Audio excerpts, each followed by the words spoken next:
In 2002, my friend Mike died under mysterious circumstances. So this is Michael's death certificate.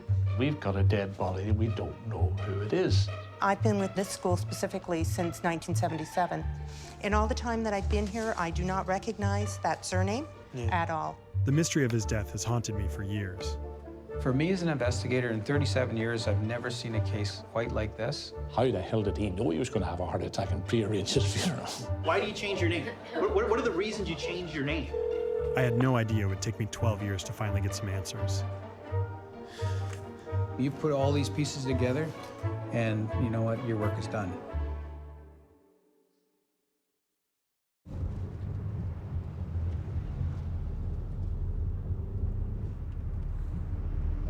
There it is. Beechwood Cemetery.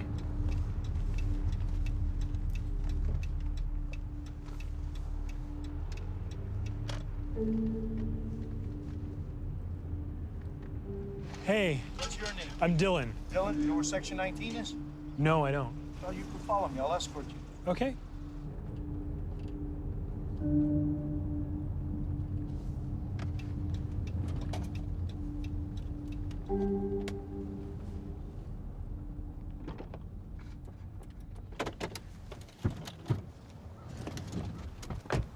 How long have you not been here? I've never been here.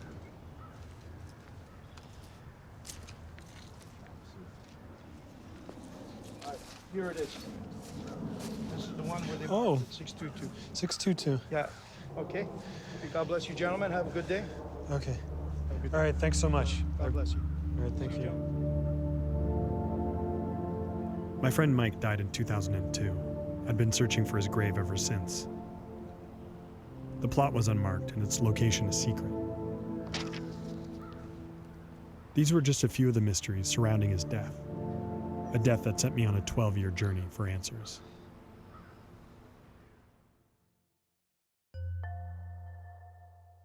My journey began in June of 2000 when I took a part-time job working for a tech startup.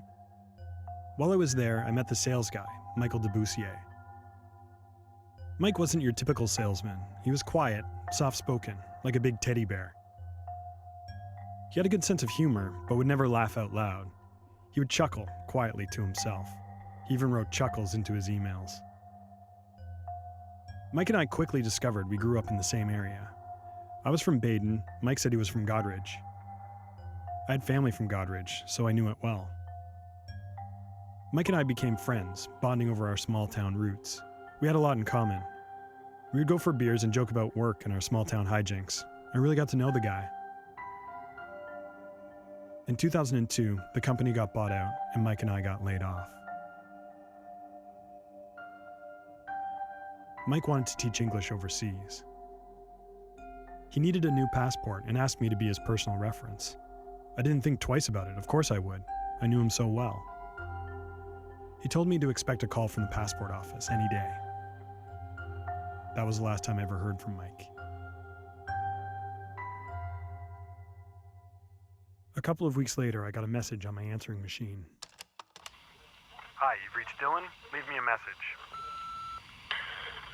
This message for Dylan. It's Wayne Lucas at 51 Detective Office, Metro Toronto Police calling. Wonder if you could give me a call at 808-562 regarding Michael De Bourcier. Thank you.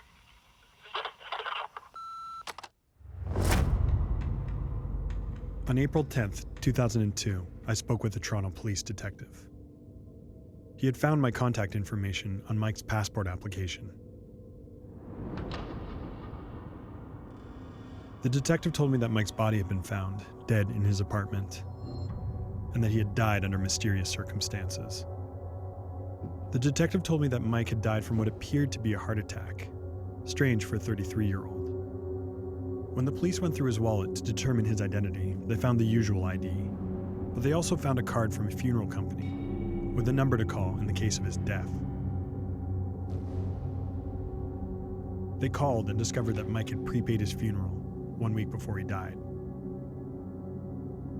They tracked the rest of his ID. His health card, driver's license, social insurance number. Each piece of identification was proven to be fake. my friend had been living under a false identity. His name wasn't Michael De Bourcier, and his real identity was a mystery. I hung up the phone, shocked. I thought about every single conversation I had with Mike, every hangout, every email. I thought about every single detail I ever knew about Mike. I realized I had been completely, 100% fooled. I felt betrayed. I honestly thought of him as a friend. I believed everything he told me about who he was and where he was from. How could I have been so naive? Who was my friend? And what had he done?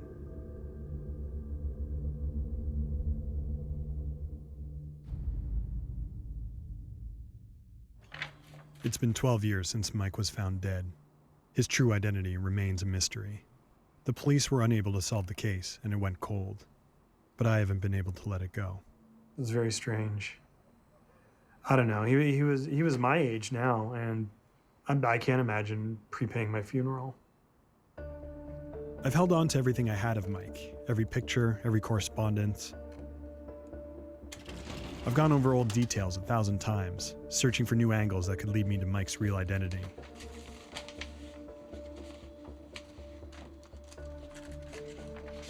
I got my hands on the death certificate. It had details about the exact day Mike's body was found. With those details, I could request the police report on Mike's death. Maybe it had information I could use to track down his true identity. So, dear Mr. Reibling, please note that the Act requires the written authorization of the next of kin or their representatives. As there were no such supporting documents enclosed with your request, access is denied to the information at this time. So basically, I can't access this information because I'm not next of kin and I don't have a written authorization from Michael De Bourcier.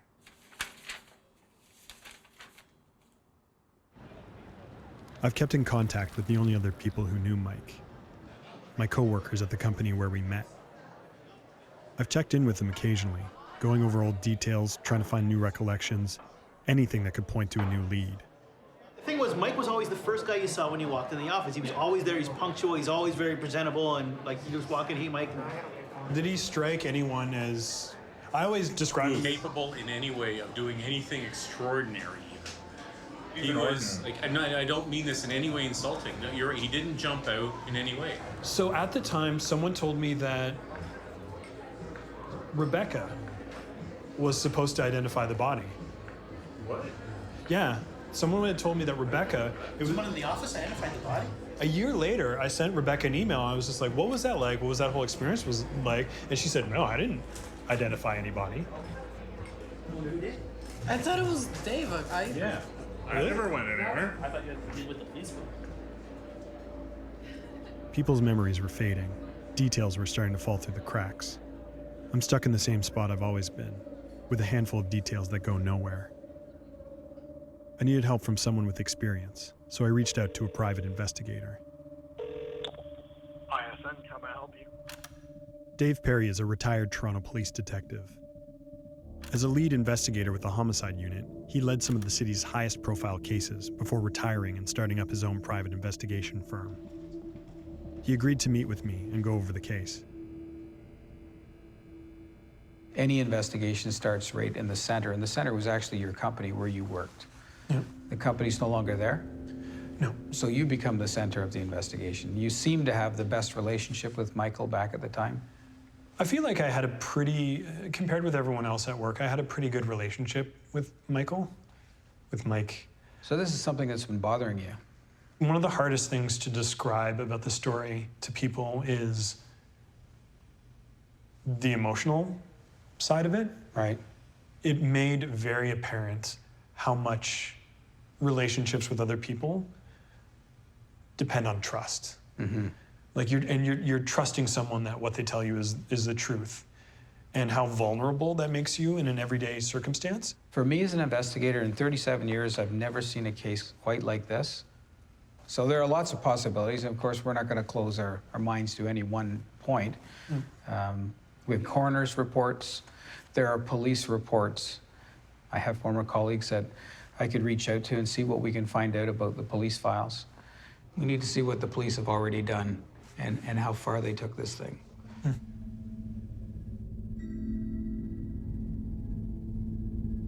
Dave helped me sort through my file and determine which details were important.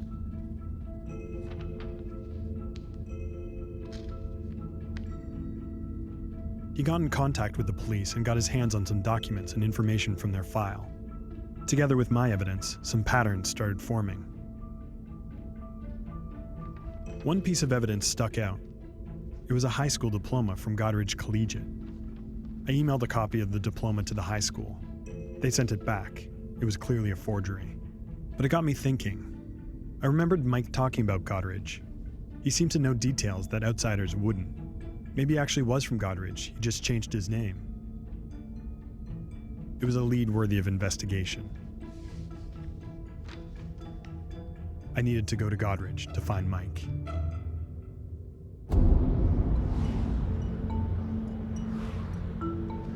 So what we're doing today is we're actually going to make a trip to Goderich District Collegiate Institute, and then we're going to go through the yearbooks. Going to Goderich was a trip into my past. I remembered the town vividly from when I was a kid. Mike and I shared memories about this place. And even though his stories appeared to be lies, I couldn't shake the feeling he was from here. I could see him haunting these hallways, sitting in these classrooms, graduating here, even if it was under a different name. The high school librarian agreed to show me the yearbooks and help me find some answers. And do we have a definitive surname? De Bourcier is really what I've got. Okay. I've been with this school specifically since 1977 and do not recognize that surname at all. So do you think it's possible that it was a totally different name? It is entirely possible, yeah. Okay. That makes it for a little more interesting. So part of what we have to do is see if there's anyone that matches his description. Well, and I'll let you go through and have a look at the individual students and see if there's somebody in there that will ring a bell. Sure.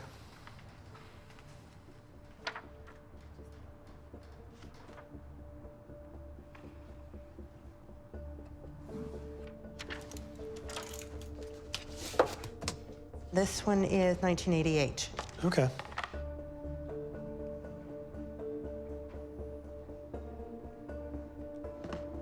And this would have been the only other group that would fall into the graduating class of that time period. Okay.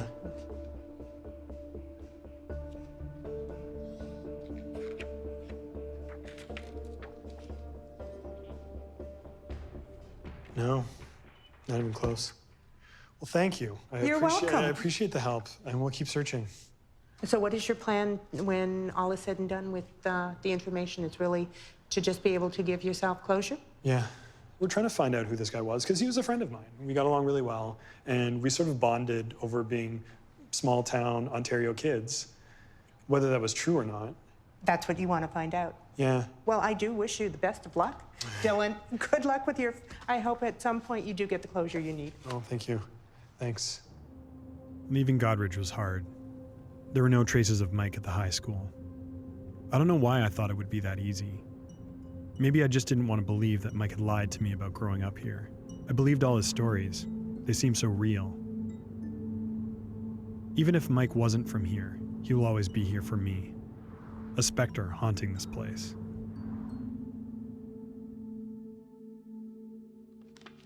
I needed to dig deeper into the evidence. I came across a document that sent chills up my spine. A second death certificate from Michael De Bourcier. One that said he died back in 1973. The police had given my private investigator a series of documents indicating that Mike was from British Columbia. There was a birth certificate from Victoria, BC. I used the date on the birth certificate to look for more information and found something disturbing. A death certificate from Michael De Bourcier dating back to 1973. I came across a series of newspaper articles that revealed details about the death of a 4-year-old boy from a tragic car accident. Port Hardy, do you know where that is? Yeah, it's on Vancouver Island. Okay. Boy was killed Tuesday afternoon when he fell from a truck driven by his father. My gut tells me that your friend probably knew something about this boy. And for that to happen, he probably at some point lived out there or knew somebody that lived out there. He knew something about this story. He didn't just walk through the gravesite and get this, I don't think. But it'd be interesting if we talked to the parents, if they're surviving, and they could tell us about the friends of their son. I needed to go to British Columbia to find if there was a connection between my friend and the identity he stole. If I could trace the path he took to find the identity, I could find out who he was.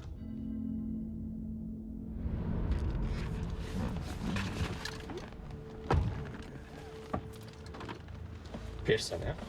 Pearson, yeah, Terminal 1. Yeah.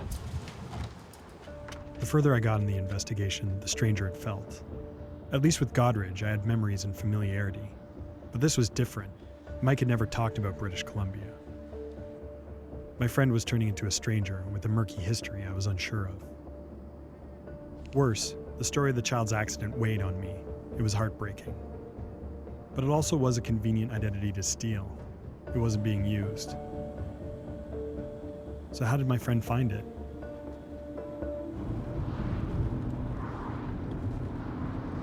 So right now I'm heading out to the burial park where the original Michael De Bourcier was buried.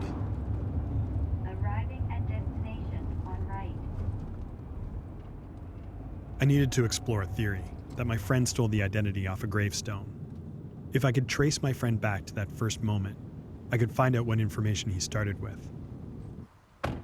I could then track that path to find new leads on him. So this is section F. It says it's an F extension.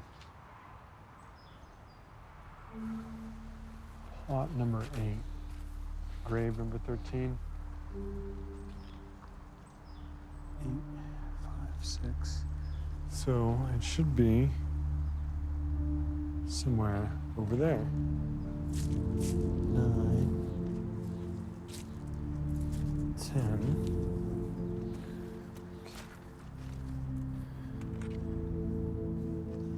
11. There would be a 12 here. And 13 should be here. F extension. Plot 8. Grave 13. Should be right here.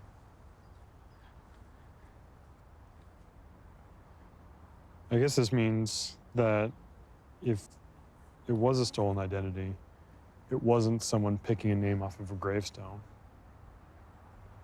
Because there isn't one. I had it wrong. There was no gravestone. This wasn't the path he took to find the identity. It must have been some other way. So I'm gonna go meet with the father of the real Michael De Bourcier, the original Michael De Bourcier. And I'm gonna show him some pictures of Mike, see if it's someone he recognizes, someone who may have grown up in the same small town, someone who may have known enough about Michael De Bourcier to be able to steal his identity. Your destination will be on the left.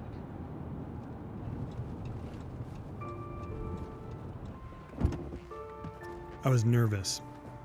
I was about to talk to someone about a terrible tragedy that had happened over 40 years ago. Did my friend ever think of this other family when he stole this identity? The father declined an on-camera interview, but agreed to meet with me. I told him my story and showed him the pictures of my friend.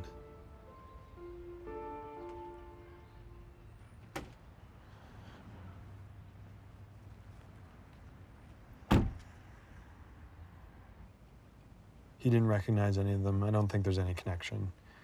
I think the way he said it was, it just happened to be a random person who chose his son's name. So.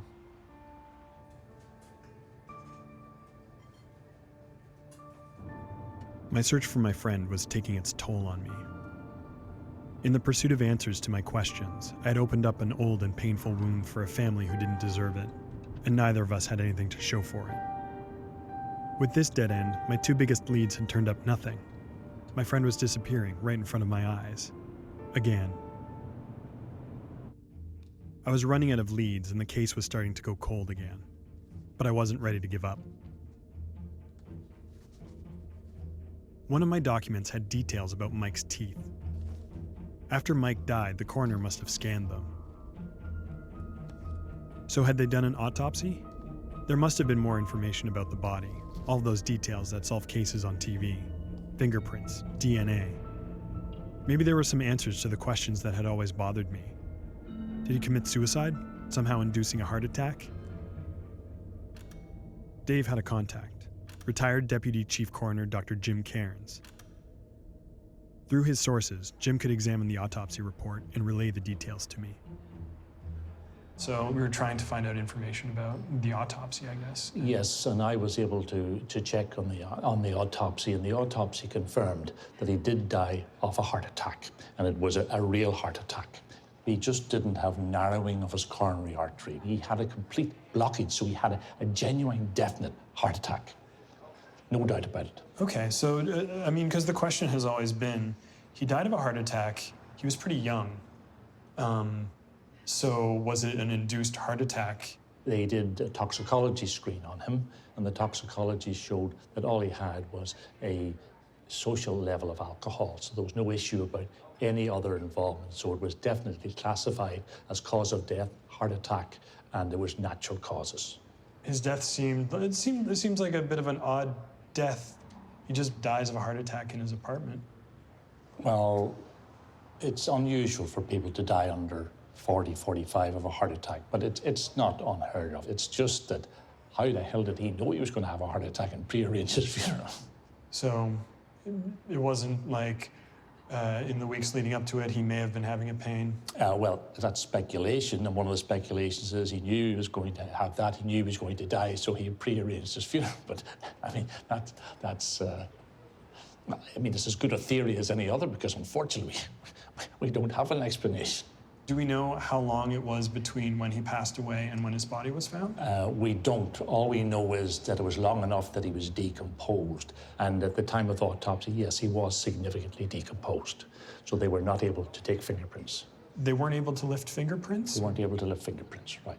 How would we be able to prove his identity? Apart from visually identifying people, dental records are probably the second most useful way of identifying people. But they're not going to be in a police database. No, the dental records would only be to compare missing person files with the information that they got from the autopsy. Of course, that's not going to work if there never was a missing person file in the first place. Yeah.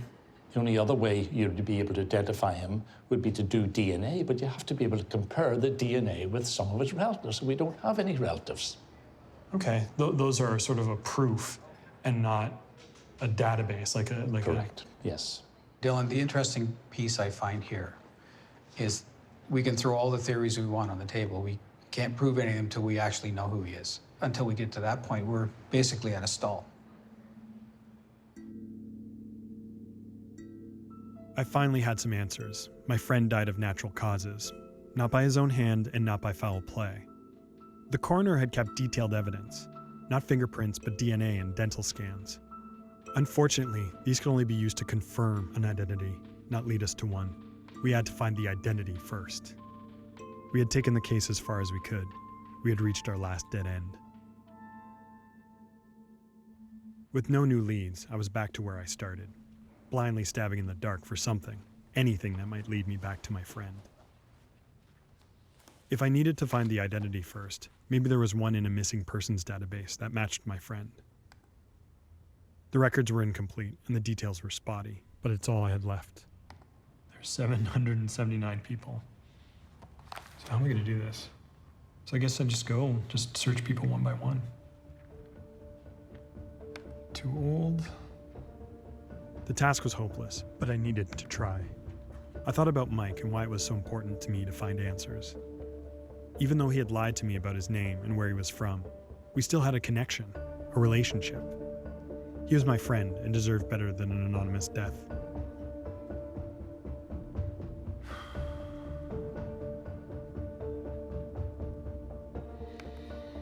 Page 21. Page 21.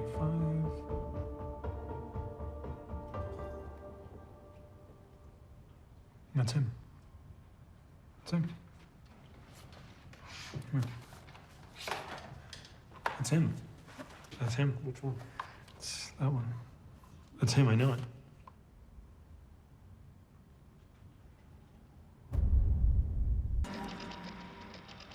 It's him. That's gotta be him.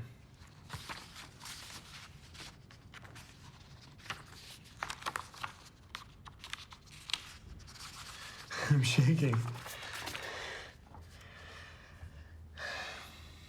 Yeah, just looking at him, that's him. James Walton left his residence on the 2nd of August, 1992, and headed to Syracuse, New York, USA. James had attended college in Syracuse. He had acquaintances still living in the Syracuse area. James was due to return home on the 6th of August, 1992, but has not been seen since.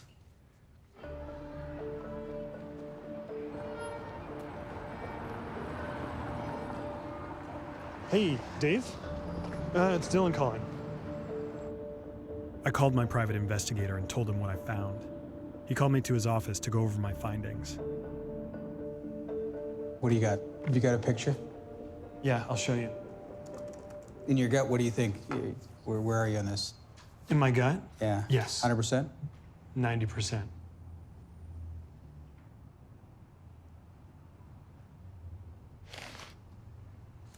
May I? Yeah.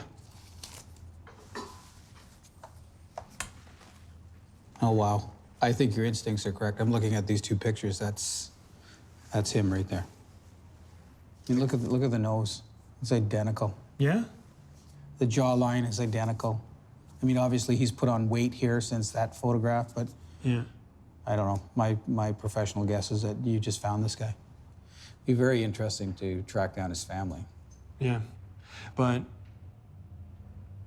I can't call up a family based on this, even though I'm sure, I just feel like, unless it's 100%, I can't. I can call him. Yeah? We'll do it together, yeah.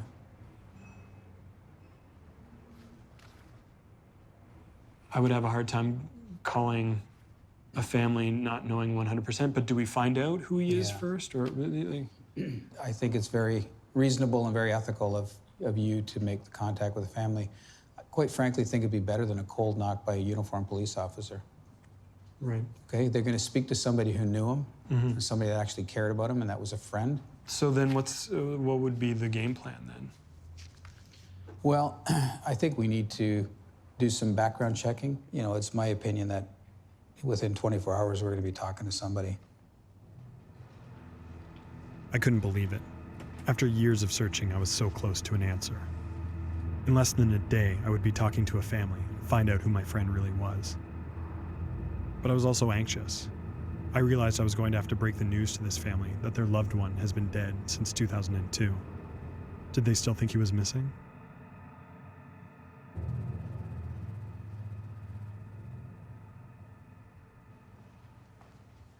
All right, hey Dave. good morning.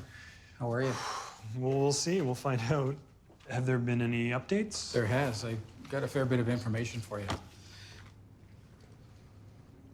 I've got several addresses, and I think I want to go through these with you today and make a couple of phone calls to see if we get lucky and we still have a registered telephone number. I think one of the more recent ones was in Goderich, Ontario. So, Godridge may be a connection. Well, here's what I find interesting about that. Even somebody living under a false identity, they usually take enough of their personal life that they figure can't be verified, and they insert that into their false life. So let's make a couple of calls. Yeah. Let's see what we can come up with. So here we go. This is the Goderich phone number. So let's see what happens.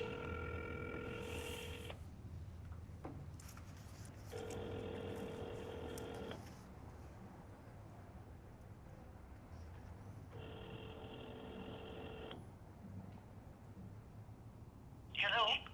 Hello, could I speak to Mary Walton, please? Speaking.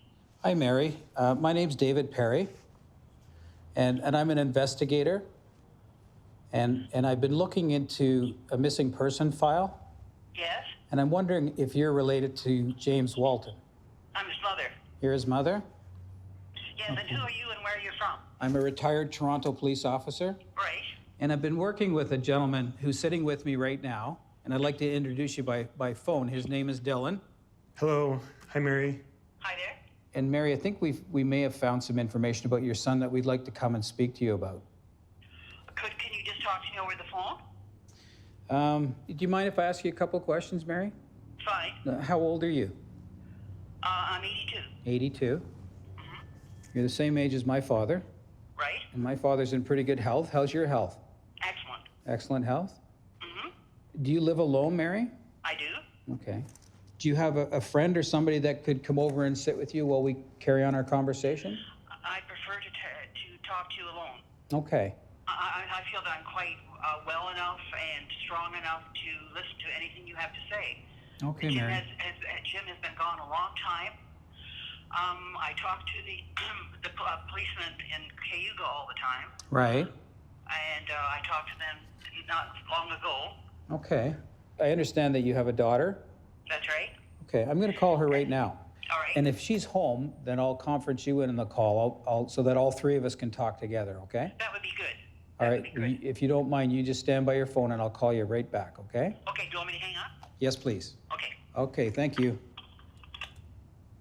All right, so I don't want to tell this woman, you know, in isolation. I mean, I get it that you're always weighing between, do you tell them now on the phone or what do we say? So, I'm going to make the call to the daughter, and if she answers, I'll conference in her mom.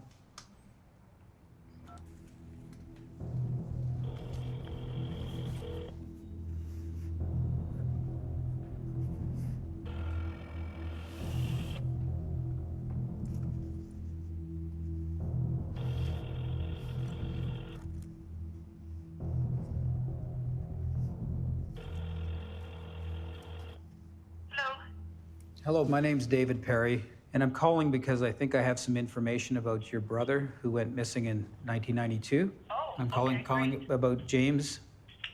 And James Scott Walton, I understand, was your brother, correct?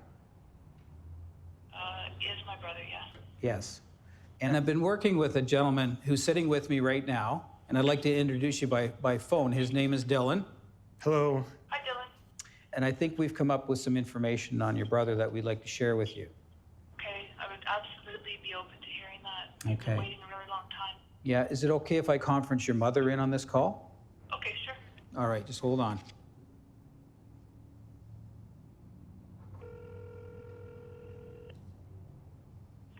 Hello? Hello? Your mom is on the call. Hi, Mom. Hi, dear. So I'll just give you the story as it goes. Again,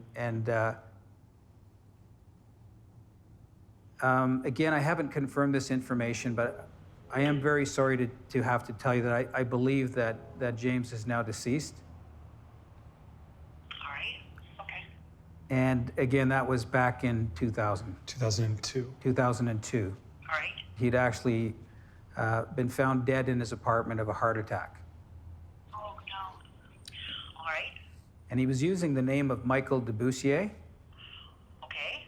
And of course, until really late yesterday and today, we weren't even sure who this gentleman, Michael De Bourcier, was, but Dylan never stopped looking and came across a missing persons picture that struck him immediately as his friend that he'd lost in 2002. So what we need to do now is to work with you as the family to verify the information we have. So we're willing to meet with you at your convenience, anytime, whatever's going to work for you. Okay. This has been a long time. I'm sure it has. Okay, we'll say goodbye for now, okay? All right, then. Thank you both. You're welcome. Okay. Bye-bye. Bye-bye. Bye. Wow. It's not every day you have to do that, is it?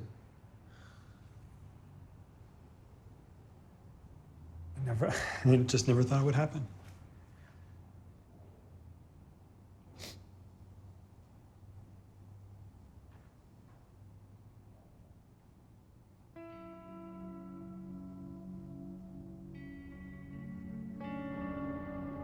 After all these twists and turns, my friend was from Godridge.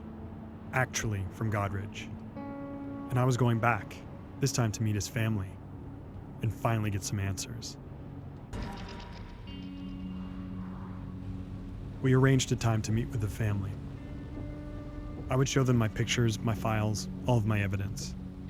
And they would tell me the truth about my friend, about who he was before he became Mike. I was on my way back. When Dave came out with that sheet of paper that said Godridge, I could not believe it. I thought when the first time we had gone to Godridge, we were just crossing our T's and dotting our I's and just making sure that Mike was never from there. And then when you saw his mother was from Godridge, I was floored. I couldn't believe it.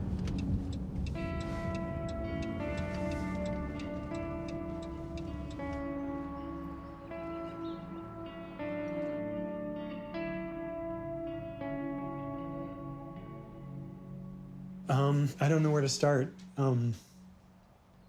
Maybe we should share some pictures first, and let's have an understanding of your impression on whether we're in fact talking about one and the same person. Right. And make sure that in your minds that we are talking about Jim. Yep, so these would have been, the dates are on the back of these, I think. And, well, take a look at them. Yeah, feel free, I'm not I know gonna... you're so curious. Is there anybody in that photograph that you think might be your son? It's just the aging. It's the aging It's that's hard, so isn't it? difficult. Yeah. Yes. This would have been 2000, 2001. Yes. So probably 10 years after he disappeared. So take a look at this one here. What do you think, Beth? Well, I already know what I think. Oh, you know. Now there. That's, yeah. I can see him there for sure. That's the set of the profile. There's another picture where it's from the back. And just the way he's sitting, it's just really clear to me. There's a few things you pick up knowing somebody so well, and it's just his eyes are unmistakable. Yeah. Yeah. This is how I remember him. The striped shirt. Trip down to the Carolinas. Yeah, to me, it's not even a question. Exactly. Yeah. You can see. To me, I look at that picture. Good. Good. And there's no doubt. To me, there's no doubt in my mind when I see that picture. Yeah. Because he left August long weekend 1992, walked out the door, and that was it. We never saw him again.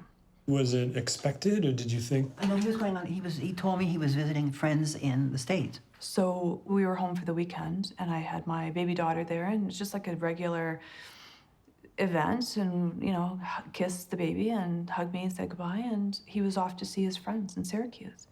And then we got a phone call because my father, who had remarried, living in England at the time, had a massive heart attack.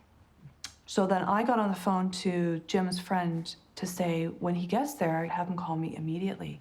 And they never called. So I called back. I said, have you heard from him? They hadn't heard from him. So then within a day or so, we realized not only are we dealing with my father's passing, my brother's AWOL, and figured like, what the hell's going on here? We don't know. So we reported him missing after, I think, 48 hours. And then they found his car abandoned underneath the bridge in Buffalo. Everything was there except the passport, Dylan. So his wallet was there, his personal effects were there. So all his information was there. And he left. And that was it. Did the police have a theory back then? What happened? Did they ever tell you? When it all happened, there was a suggestion that he had been involved in a white-collar crime related to some kind of scammage happening with either pension checks or unemployment insurance. So after all this went down and the OPP and Cayuga got involved, they came to the house and they essentially took away garbage bags full of his personal effects. There's a lot of stuff that we never got back. At one point, not too long after that happened, his mail was coming to the house and we discovered the fact that yes, he had been receiving checks from the government. So obviously we called the government and said, you know, he's missing A and B, this isn't appropriate. So they closed those accounts down. So he went missing at 27? How old was he in? He was born in 65, so yeah, 27 years old. At 26, I think I would have, I don't know if I would. There's lots of people starting a lot younger. Yeah. Yeah. I'm just The age doesn't surprise me. No. Like one would expect the focus would be different. You know, cementing your career, you know. I think he was bored. I think he was doing both. Cementing his career and being a little creative. Mm-hmm. Oh, yeah. But not the way we were thinking. Not the way we were hoping for. Yeah. Right. Some mistakes that he made at a very young age that could have been very forgivable even by the justice system. Yes. We may never understand his way of thinking, but it's always been my belief that his way of thinking was based on some financial issues and probably based on some other things. He just wanted to hit the restart button on his life. Right. And it doesn't make it any easier on either one of you, but that's what he chose to do. I guess the sad thing is such a waste of a life. Something that was so utterly forgivable. We certainly would have embraced Oh, absolutely, him. yeah. And to make the restitution. But to not be able to take the degrees and take the education and take all of the great hard and soft skills he had as an individual. And it's just sad that he felt that it wasn't possible. But sometimes people's perception of how we're all going to judge them is not clear, and so they make these poor choices. That's all it was, just a very poor choice. Yeah. It's very emotional. It is. It was a tough one. Oh, Dave knows I'm a softie. But for me, making that phone call to the two of you was very moving for me. Just so grateful. We'll never forget it. It's just. You're such a special person, Dylan, because you literally are the closest thing we have to him. So you'll never know how much this means to us. I'm I sure thank you you know. sincerely, because I know it takes courage, and I know it takes courage to make the call and to wonder if you're gonna hurt us or help us but we so appreciate this. It's just so unbelievable that this has come to, that we know something. Yeah. That all this has come to, it's just unbelievable. Yeah, it's a lot. Thanks so much. After 12 years of searching, I finally had answers. My friend's real name, where he was from, and why he went missing. There were some new questions about those 8 years between when he went missing and when I met him. Where was he? Who was he? I'm not sure if I'll ever understand what he was thinking that moment he abandoned his car and walked out of his life forever. He had some financial troubles, sure, but he also had a good education, a loving family, and a promising future. What I do know is that there was truth to our friendship. Our small-town connection was real. The memories we shared were real. It'll take me a while to start thinking of him as Jim, but for now, I can finally say goodbye to Mike.